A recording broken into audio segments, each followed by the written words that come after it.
Hey there, Patty Dominguez. Thanks for joining me on this episode of the Positioning to Profit podcast. This is episode number 81, and I have a very special guest, Val Hemminger, who's a friend of mine and a dear client, and we are talking all about finding your message. She is going to talk about her trials and tribulations in figuring out this whole entrepreneurial thing, and in the process, we have some laughs, but one of the things that I will say about her is that she is tenacious. Like you would not believe. So I commend her for that. She is a spectacular person. I absolutely adore her.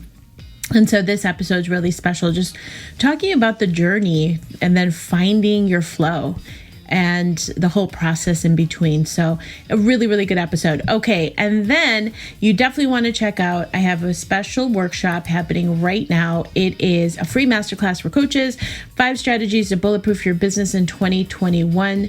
You can head on over to positioningtoprofit.com/2021 for the free workshop where you are going to discover the 5 strategies to bulletproof your business. So it's all about how to find your white space where others are just in a crowded, bloody ocean of competition. The missing component to your offers, especially if you're not selling, the single most lucrative business strategy that virtually no one takes advantage of to grow their income, and what the big brands do, because trust me, I have experience with that, to grow their reach that solopreneurs are completely missing out on. So again, head on over to positioningtoprofit.com/2021. And with that, on to the show. Here we go. Hey there, I'm Patty Dominguez. You're about to discover what it means to position your brand and your business to stand out. This show explores the stories of small business owners just like you who are bringing their message out to the world and impacting their tribe. So if you want to take your business to a category of 1 status, then hang with me because this podcast shares everything you need to know about how to be more prolific with your brand so that you can have more profits. All right, Val Hemminger, welcome to the Positioning to Profit podcast. Thank you. Thanks, Patty. I love it that I'm here. Thanks for having me. I know. And we rescheduled and we were just talking about tenacity right before we hit the record button and how essential it is, especially if you're a business owner or an entrepreneur or all of the above, and just really recognizing that you got to be tenacious in this game. And you're such a great example of that, Val. I give you so much credit because you're just the kind of woman who, no matter what, you're very committed to figuring it out. And I give you a lot of credit because you will not be denied. I know, I see that in you, and you just have that ability to stick with it, right? To have that stick-to-itiveness. So I want to introduce you to our amazing audience. Val Hemminger, give us your 3-minute story, a little bit about your background and what you're doing now. Okay. Yeah, sure. Thanks, Patty. So I'm a divorce lawyer, and I've been a divorce lawyer for almost 25 years. And things were kind of bumping along quite well up till about 2010. And what I did was I bought a space because I read in a book, hey, if you're going to have a business, you should have a space for it. So off I go and I buy this space. Of course, I didn't have the money to buy the space. And so I fully leveraged it, borrowing money against my home and all of that. And so that was the part I didn't figure out, that you actually should have the money first to buy the space. And so what that resulted in was years of being insolvent and very financially stressed, waking up 6 days a week because the bank was closed on Sunday, with my heart pounding through my chest with fear as I checked my bank account balance, and it was mostly overdrawn, bouncing checks left and right. Ooh. It was awful. And so because of that tale of woe, which I'm still living with the implications now, I ultimately sold that office. I took $1 million loss of real money, so plus the years I lost, and put all that debt on my family home, and then opened up a practice that was in a different space, which was much less money, but also learned a ton about how to run a practice and run a business along the way. And I think that, okay, so how long were you in that struggle where you were just like heart pounding, that whole deal? How long was that? About 7 years straight. I worked I worked 50 and a half weeks a year. The only time I ever took off was from my daughter's birthday, December 21st, which is the winter solstice, very special for our family, until the new year. Other than that, if it was a work day, I was working. And my butt would hit my seat at 8 a.m. or so, and I'd power through till 6. And I was exhausted, and I didn't have any bandwidth, wheelhouse to do anything else. It was not a great way to live. Well, and then I know that it was just this intensity, right, of operating in that way in which you're like burning the candle at both ends and really recognizing how much longer and being in that space of like freak out and exhaustion. I mean, all of the things that are so negative that how can we, like knowing what we know now, how do you get out of that, right? How do you get out of that space and recognize? So the fact that you did it for that long, my God, it's funny because when you talked about the heart pounding and that whole vision, that's how I felt in a different context in my corporate job. And it wasn't, and I've talked about it before, it wasn't until I had my episode of hysterical blindness where like that kind of like a panic attack moment where it was so intense that I literally went blind. It's like I blacked out kind of thing. It was really weird. Wow. And when I got out of that, because there was such immense pressure on me, and of course, it's, as we know, it's like, well, pressure is because we allow that, right? It's our perception of the pressure. But that was really the pivotal moment where I was like, okay, I have got to change this. This isn't working for me anymore. And I'm not willing to live like this.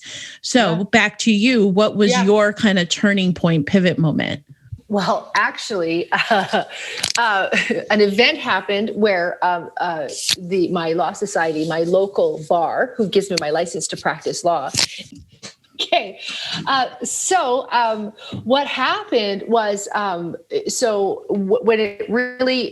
I didn't realize was I could just walk away. Every day, every year, I put more and more into it, more resources. I borrowed more money all the time to try to make it work. It didn't occur to me that I could cut it and walk, right? I thought I was in it and I felt I had no choice. And then what happened is that my law society, the Bar Association, who gives me my license to practice law, came and did an investigation because, of course, they saw that because they come and do an audit all the time, they saw that I was struggling. And then also one of the lawyers that worked for me essentially told them that I was struggling like I was. And so they came in and did an investigation. And in that moment, I realized that I just couldn't continue. And so that occurred in 2015. Okay. And so now how do we fast forward to this, to the point where you recognize, because you built back, right? You got out of it, you built a practice. And now with everything that's happening, especially with COVID and things happening where things are shifting, you've really developed a curriculum. Yeah, I really see you as a mentor to other lawyers. But first, like, what's the pain point? Because as you know, when you're an entrepreneur, we solve problems. Okay. Yes. And while you're still in practice, you found that there was a big problem in your specific space of lawyers. What is that? Yes, totally. So the big problem, the hugest problem, is that a lot of lawyers are financially struggling and they're broke and they're stressed and they're exhausted. And the thing is that they actually also feel huge shame about that because wait a second, you're a lawyer, aren't you? Shouldn't you be loaded? Because we all believe that about lawyers, or a lot of us did. I certainly did. And the thing is that 30 years ago or 25 years ago, when someone was practicing law, they could just hang out their shingle and say, hey, I'm a lawyer, and people would literally beat a path to their door. That does not happen anymore. The market has totally changed. And so the way lawyers were taught to run a practice, they're really not taught to run a business at all. They have no idea how to do that. Yeah. And so it's that I really learned. And of course, the shame and stress that goes with that on top of all of the client files, particularly when you do family law divorces. Right. And so tell me, what do you think accounted for that shift in the way that businesses are run that no longer applies? Yes, I think there's a number of things. First of all, I think that the internet happened. And so before one time, when I first started practicing, I was articling in 95. I got called to the bar in 96. And we didn't have computers on our desk. That wasn't what we had. I had a dictaphone where I dictate letters. Oh, wow. Eventually I got this dial-up internet thing. Yeah, I remember that. But it would never occur to us to do legal research online or find a blog or anything like that. So people they would come to us assuming, oh, we knew all the information. Well, now people come to us and they say, look, I searched law in our jurisdiction and I know about this, and this. And so why am I even hiring you? How can you help me? So your typical client is a lot more sophisticated. They have a lot more information and of course, a lot more misinformation as well. Okay. And so how has your career evolved over time? So we have the internet and then you got into a new practice. You got out of that horror story. And I know you worked through that because we met each other through a group coaching program. And so what is it that you kind of, when you had that epiphany of where you saw the opportunity to develop what it is that you offer now? So what happened is that, okay, so I got coached first privately, and then I also read a ton of business books, a ton of marketing. I read a lot about marketing. I read a lot about business systems. I was in a group coaching program that I met you through. So like a lot of that. And then what would happen? So then I really changed how my practice was run. So it wasn't all about running from this fire to this fire to this fire. We incorporated systems. We have checklists for everything, for onboarding a client, for doing a trial, for doing a mediation. And what ended up happening is that things started to really run a lot more smoothly. Of course, when your lawyer is calm and not losing their mind, of course, that inspires confidence in clients more. And so then I got a lot more referrals, and it just kind of was this well-oiled machine. And then when it really landed for me is that when other lawyers would come to my office, they would be kind of looking around like, holy cow, are you ever organized, right? Because I don't come across as looking naturally organized, and yet I am very organized. And so that's what people were seeing. And then of course, I was mentoring younger lawyers, some lawyers that worked for me. And of course, that's when it really landed for me that I've got a lot of knowledge and also systems and strategies that I can share with other lawyers. And then of course, for us, the fact is that sometimes if a lawyer is really imbalanced or does the wrong thing, it can actually impact families and children for generations based upon how the divorce goes. And so I feel very strongly about that in terms of being able to help other lawyers approach their client files in a way that really helps families because they're going through a transition. It sucks anyway. Yeah. So we don't need to make it worse for them. So you developed this program. So tell us about the program. Like, what's it called and how does it help? Oh, yeah. Thanks, Patty. It's called Be the Best Divorce Lawyer. And the idea is that you be the best that you can be, not the best, but the best you can be. And basically what it does is I've looked at it from a number of angles or ways that you can be the best, or the way that I became the best. And of course, what I think lawyers in my firm are the best is that we talk about strategies for ensuring that you have happy clients every single time. Because of course, happy clients brag about their lawyers, and there's nothing better than a previously happy client coming to your firm because they're ready to hire you when they walk in the door. Also about treating your law practice like a business, knowing your numbers, knowing your metrics. And then, of course, the big one was, of course, marketing and attracting really great qualified clients to your firm, ensuring that you stand out in your marketplace so you're not exactly like everybody else. So that's where we were. And then, of course, the pandemic hit. And then we also, so that's another part that is part of my program is working virtually, because so many times, because it is a skill and there's certain things, for example, confidentiality, super important that we continue to honor that for our clients. And I would be on these calls with people. We'd be working virtually, and I'd literally see somebody in their basement with a bunch of ski equipment and stuff in behind them. Dude, you can just use a virtual background. Come on, So that's what it's about. Well, and I think it's so good that you like literally come from a place of knowing. You figured it out. You've figured so much of this out. And I know on the marketing side, if I may be so bold as to talk about like some of the mishaps, right? Like oh God, we've all been there, right? The mishaps. I remember we were working together and you had said something like, I don't think my ads are working, Patty, right? And so like, you're so amenable to being like, why is that? Why isn't it working? All right, we are about halfway through with this episode of the Positioning to Profit podcast, and I wanted to stop by with a share that I'm really excited about. Now, the fact that you're here means that you're probably looking for help with your marketing. I mean, let's face it, most of the marketing tips and the buzzwords that you hear out in the marketplace center around tactics that small business owners can employ.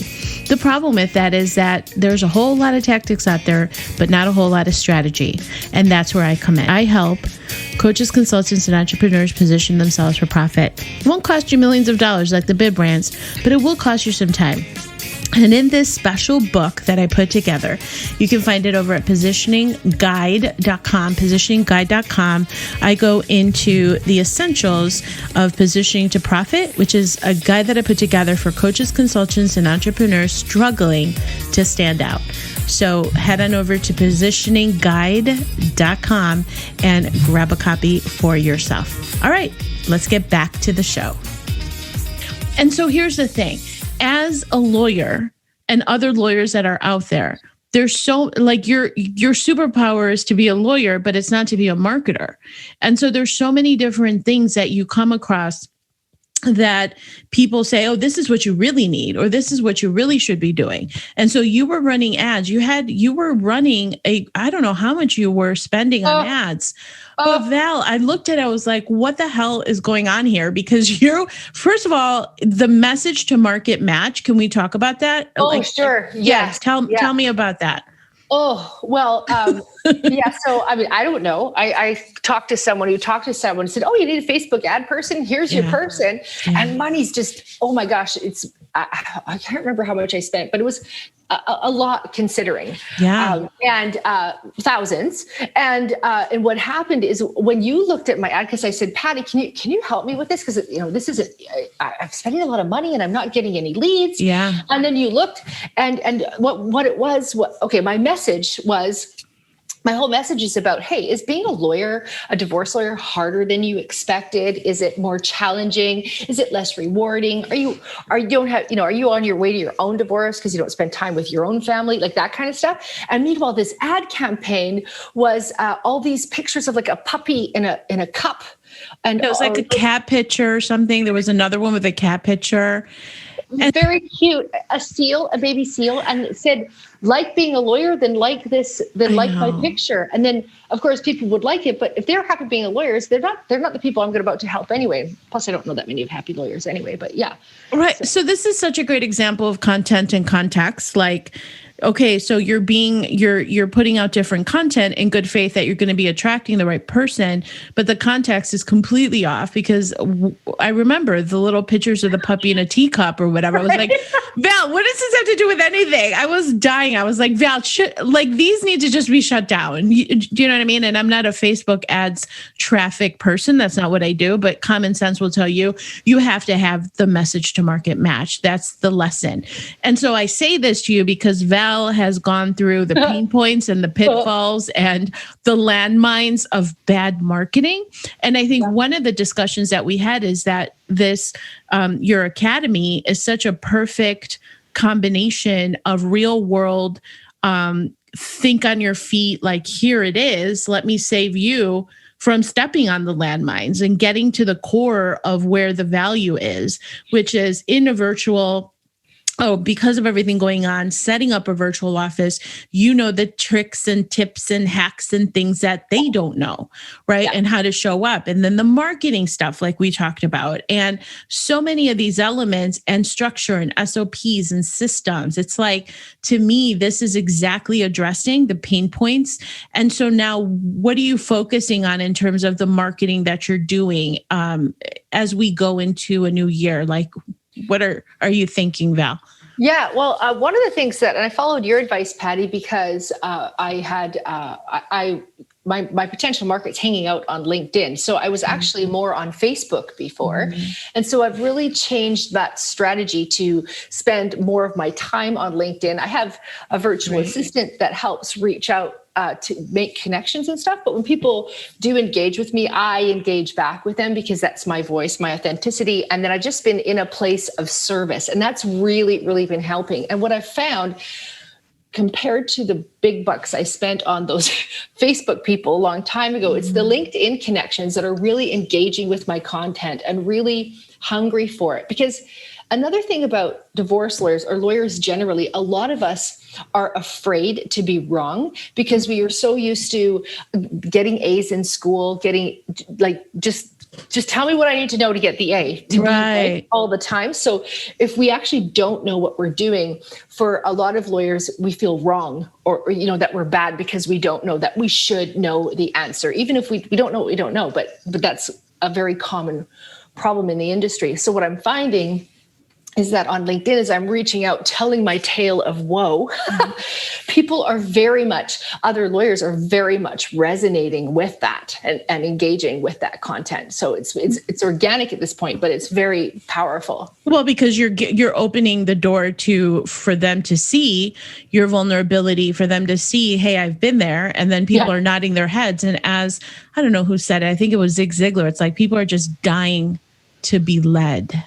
Right? Yeah. People are dying to be led. And so if you are bold enough to take the first step and be like, hey, listen, I fell flat on my face, and this is what I've gone through, and let me help you navigate the landmines because I know where they are.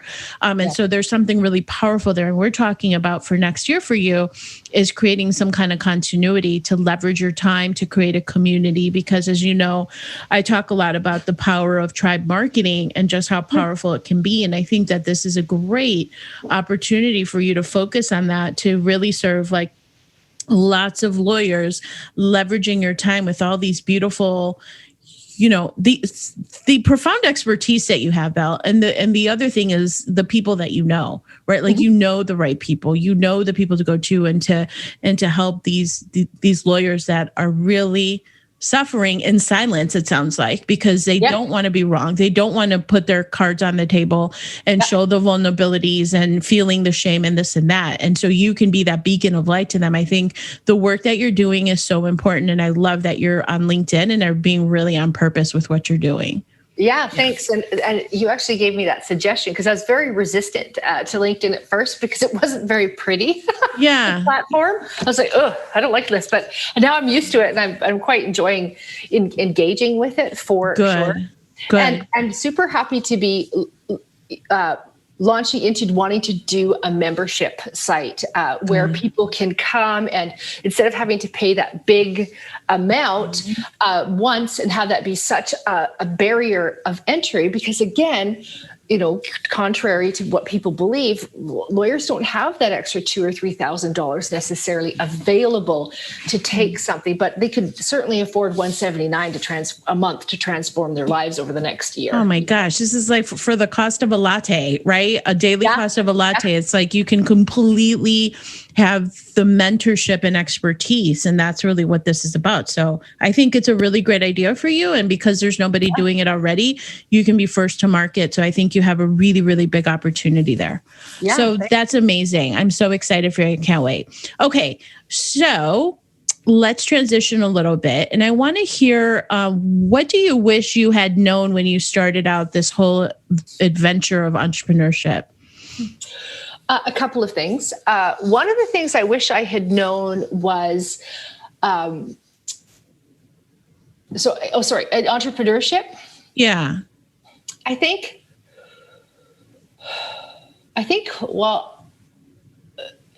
it relates to getting coached right out of the gate. So it's one thing to be part of a coaching community or a membership, to sign up and say, oh yeah, I'll do that, tick the box, and then your credit card just gets billed. And another thing to really engage with the program. And so for me, where I really launched a lot was once I got the one-on-one coaching. That was very, very powerful, but also because there was just, And also in group coaching that I've done is when I actually get on the calls and are part of that call where I'm part of that group discussion. It's one thing, because one of the things I was doing was I would always listen to the content and I would go through all the modules. I'm a good student. I do all my homework. Yeah. But I wasn't always on the live calls. And what I found when I supplemented, so when I dove into the live calls, it would really help my direction. And then when I got the private coaching, there were just these little tweaks that would happen that are so obvious.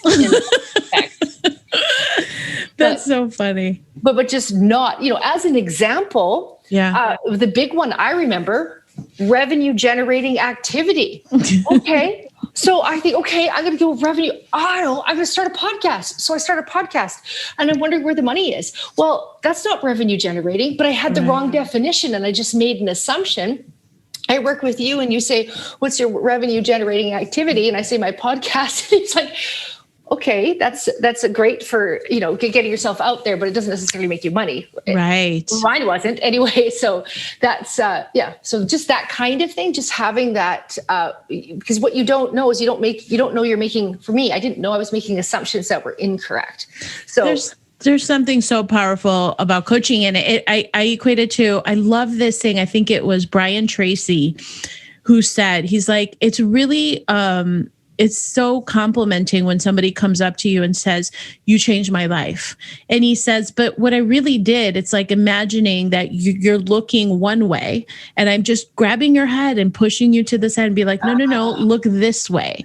And that's all I'm really doing is like, you're kind of maneuvering, right? It's like you're setting the compass over a little bit and say, no, go this way. And that's the power of a coach that can really help you time collapse and navigate ambiguity, because there's so many moving parts, and so just having a course is not enough because that's only giving you one context. But then having, to your point, and I couldn't agree with you more, having that group coaching element, participating, being a part of that, hearing somebody else's story and be like, oh my God, that's a good idea, and really diving in. And when you have that, the continuity of it, it's really powerful.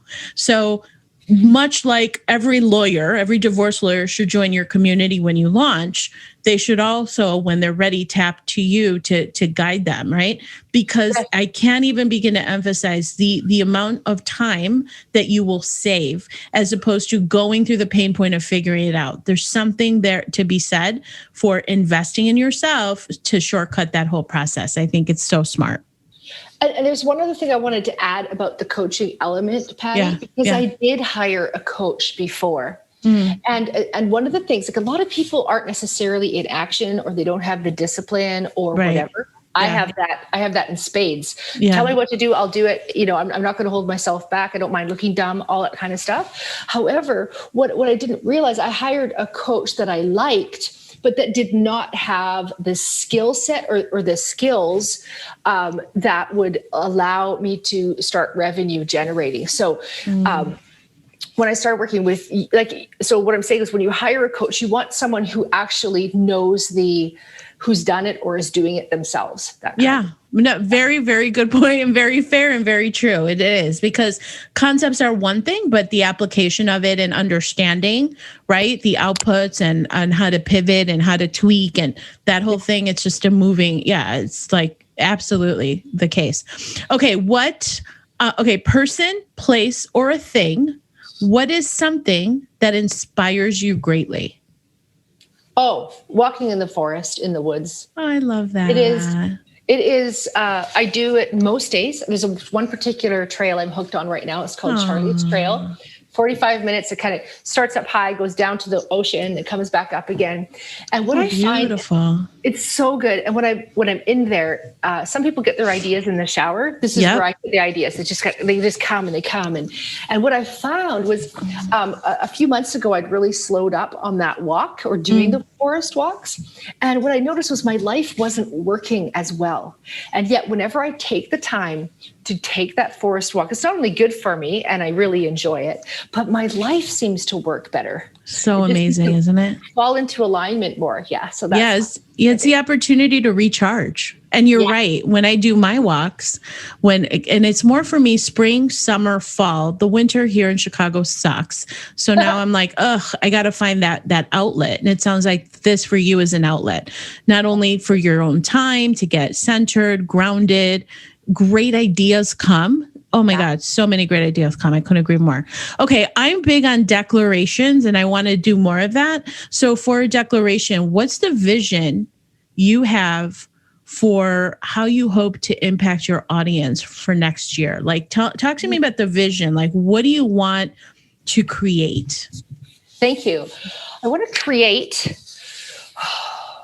a really great opportunity for other divorce lawyers so that they can have that practice that really serves families in a powerful way, so that when families are going through a very challenging time, because if they weren't going through a challenging time, they wouldn't be getting divorced, right? When people are going through that time, that other divorce lawyers can be their sign of hope. The person's going to help guide them through so that children will be happier, families will be happier. So that's what I love that. I love that.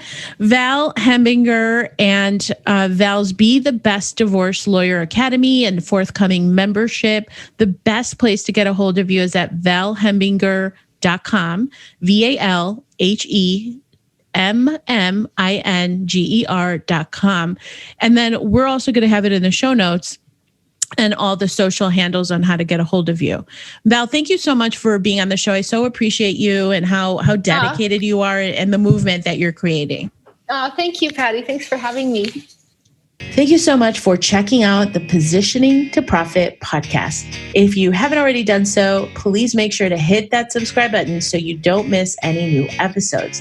And also, it would mean the world to me if you would take a quick moment to leave a rating and review on iTunes, Stitcher, SoundCloud, or your favorite podcast player. It really helps to get the word out about the podcast and, of course, the featured guests. And lastly, please make sure to connect with me on social media, Facebook, Instagram, Twitter, LinkedIn. I'm on all of them. And use hashtag positioning to profit so that I can search you out and connect that way too. All right. Thanks so much. See you next time.